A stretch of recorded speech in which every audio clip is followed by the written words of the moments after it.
Hello everyone, welcome back to the channel. In this video, I'm going to look at a quick in-depth review about the safest tools for LinkedIn outreach, which is Valley. So let's really dive into it.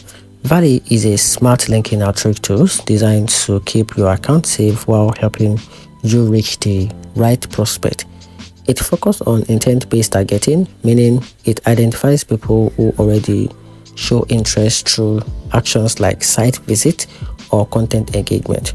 The pros include the strong specialization, automated research, and outreach flow that stays within LinkedIn limit, which also make it great for teams who want skills without risking their account.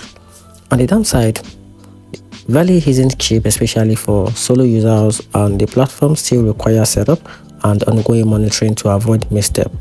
Some beginners may also find the automation settings a bit advanced, so in my opinion, I actually think the Valley is a solid option for business focused on safe, high-quality LinkedIn outreach, but budget user or those needing a simple plug-and-play tools might want to explore a very lighter alternative compared to this platform.